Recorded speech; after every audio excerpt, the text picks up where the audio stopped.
Imagine you're walking down a busy street in New York City.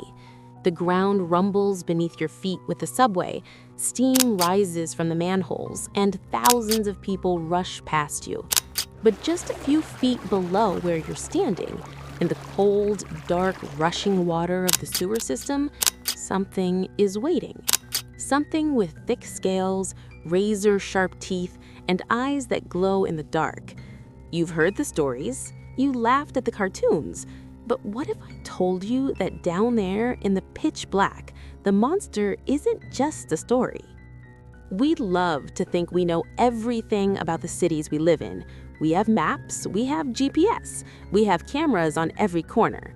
But the sewer is different. It's a hidden world, a labyrinth of tunnels that mirrors the city above, but without the rules. And for nearly a century, one specific legend has haunted the plumbing of major cities, specifically New York: the sewer alligator.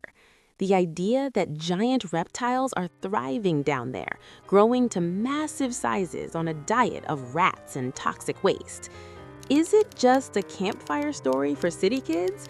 Or is there actual living proof that dinosaurs are living beneath our toilets? Today, we aren't just looking at the legend. We're looking at the biology, the history, and the cold hard facts to find out if you should really be worried the next time you sit down in the bathroom. The problem with the sewer alligator legend is that it sounds just plausible enough to be true. That's why it never dies. We all know people buy exotic pets they can't handle. We've all heard stories of baby gators being sold for a few dollars in the back of comic book magazines in the mid-20th century. So the logic goes, kid buys gator, gator gets too big or mom gets mad, kid flushes gator, gator survives and thrives. It makes sense, right? It connects the dots between human irresponsibility and nature's resilience. But here is the challenge with that theory. Have you ever actually thought about what a sewer is? I don't mean the concept of it, I mean the physical reality. It is not a heated swimming pool. It is the dark, toxic, rushing river of chemical runoff, human waste, and freezing cold stormwater. For a cold-blooded reptile that needs sunlight and warmth to digest its food, the sewer isn't a home. It's a tomb. Yet, the sightings continue. The reports keep coming in. Utilities workers whisper about glowing eyes. If it's impossible for them to live down there, why do so many people swear they've seen them? Are we dealing with biology, or is this mass hysteria? To understand this, we have to go back to the source. This isn't a modern internet rumor. This goes back to February 9th, 1935. This is the smoking gun of the sewer alligator story. On that freezing winter day, a group of teenagers were shoveling snow into a manhole on East 123rd Street in Harlem. Down in the darkness, they saw something moving in the slush. It wasn't a rat, it wasn't a piece of trash. It was an alligator, a real, living, 8-foot-long alligator. They managed to lasso the creature and pull it up to the street level. Unfortunately, the animal was weak and dying after being hauled up. But the newspapers went wild. The New York Times reported it. Photos were taken. It became an instant sensation. This proved it, right? Alligators are in the sewers. Well, not exactly. You have to look at the context. That alligator didn't grow up down there. It likely escaped from a boat or was dumped there only hours or days before the boys found it. It was freezing to death. It wasn't a king of the underground. It was a victim of the environment. Yet, the image of that beast being pulled from the manhole burned itself into the public consciousness. It gave credibility to every whisper that followed. Let's talk about the flushed pet theory. In the 1950s, you really could buy baby caimans and alligators through mail order ads. They were cheap, they were cool, and they were terrible pets. They bite, they stink, and they grow fast. So undoubtedly, many were flushed. But what happens to a 4-inch reptile when it hits the sewer system of a northern city? First, there's the temperature. Alligators are ectothermic. They need external heat to function. The water in a New York sewer in winter is barely above freezing. An alligator's metabolism would shut down. It wouldn't be able to move, let alone hunt rats or fight off mutant turtles. It would go into a state of shock and die within days, if not hours. Then there's the toxicity. Sewer water isn't just dirty, it's chemically aggressive. The bacteria levels alone are off the charts. While alligators have incredibly strong immune systems, they can lose limbs in swamp fights and not get infected. The constant immersion in fecal matter, bleach, detergents, and industrial runoff is a different story. Their skin would degrade. Their eyes would be infected. There is no sunlight to synthesize vitamin D, which means their bones would become soft and brittle. A sewer alligator wouldn't look like a Godzilla monster. It would be a pale, sickly, dying thing. But wait, you might say, what about evolution? What about adaptation? Nature finds a way, right? We see rats adapting to poisons. We see roaches surviving radiation. Could a population of alligators have adapted over 50 or 60 years to survive in the cold and dark? This is where we have to look at cryptozoology versus biology. Adaptation takes thousands of years, or at least hundreds of generations. Alligators take the long time to reach sexual maturity. A small population dumped in the 60s wouldn't have had enough generations to evolve sewer vision or freeze resistance by now. Plus, for a population to survive, you need a breeding pair. You need a male and a female to find each other in hundreds of miles of pitch-black tunnels, mate successfully, lay eggs on a dry, warm bank, which doesn't exist in a sewer pipe, and protect those eggs from the millions of rats that live down there. The odds aren't just low, they're astronomically impossible. However, the legend persists because of something called the Teddy May effect. Teddy May was the superintendent of sewers in New York in the 1930s. He was a colorful character, a storyteller. He claimed he went down there and saw them himself. He claimed his men were scared to go underground. Teddy May loved the attention. He loved being the keeper of the underground secrets. Historians now believe Teddy was just spinning yarns to keep people interested in his department and to make his job seem more dangerous and heroic. He was the original clickbait artist. But let's look outside of New York, because in some places, this myth is actually a reality.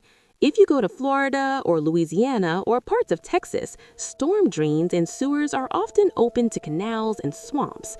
In those places, yes, an alligator can walk into a pipe. They can rest there to cool off in the summer or stay warm in the winter.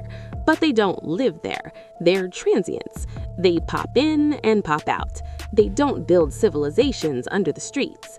A video of a gator in a Florida storm drain often gets shared online with a caption, "New York Sewer Gator," and suddenly the panic starts all over again in the north. There's also a psychological element to this. Why do we want them to be there? Why does this story never get old? It's because cities are artificial. We build concrete over the earth and pretend we've conquered nature. We sanitize our lives. The sewer represents everything we try to hide, our waste, our filth, the dark underbelly of society. The idea that a prehistoric predator is swimming through our waste is a manifestation of our guilt. It's nature biting back. It's the wild reclaiming the civilized space. We fear that no matter how high we build our skyscrapers, there is something ancient and hungry waiting in the basement. We also have to consider the confusion with other animals. In the dark, a large rat swimming through sludge can look like a reptile. A released pet monitor lizard or a large iguana might survive a few weeks in the summer and be spotted. People see a shape, a splash, a pair of eyes, and their brain fills in the blank with the scariest option available: alligator. Let's dig deeper into the super alligator theory. Some rumors suggest that the toxic waste has mutated them. Albinism, giant size, blindness. There are legends of albino alligators specifically. Now, albino alligators do exist in nature, but they are incredibly rare and usually get eaten immediately because they have no camouflage. In the sewer, being white wouldn't matter because it's dark. But the mutation idea comes from comic books, not science. Toxic waste usually kills things or gives them cancer. It rarely gives them super strength or giant size. So if there were alligators down there exposed to that much chemical runoff, they would likely be covered in tumors and unable to hunt. So if there are no alligators, what is down there? The reality is actually much more disturbing than a reptile. The sewers are home to fatbergs. These are massive, hard-congealed accumulations of cooking grease and wet wipes that clog the tunnels. Some of them weigh as much as a school bus. They are teeming with antibiotic-resistant bacteria. There are rats that are the size of cats. There are cocktails of pharmaceuticals in the water that are changing the gender of fish in the rivers nearby. The real monster in the sewer isn't a dragon. It's the mess we have created. It's the pollution. But here's the twist. Just because they don't form colonies and just because they don't grow to be 30 feet long doesn't mean they aren't there sometimes. In 2010, the NYPD captured a small alligator in Queens on the street. In 2001, a caiman was found in a reservoir in Central Park. It happens. But the most chilling realization isn't about the animals. It's about the infrastructure itself. I mentioned that the 1935 alligator was found in a snowstorm. It was real. It happened. And despite everything I just told you about biology and temperature, there is one exception: the steam system. New York City runs on steam.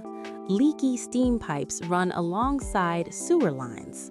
In certain pockets of the underground city, the temperature doesn't drop to freezing. It stays hot, tropical hot, humid, dark.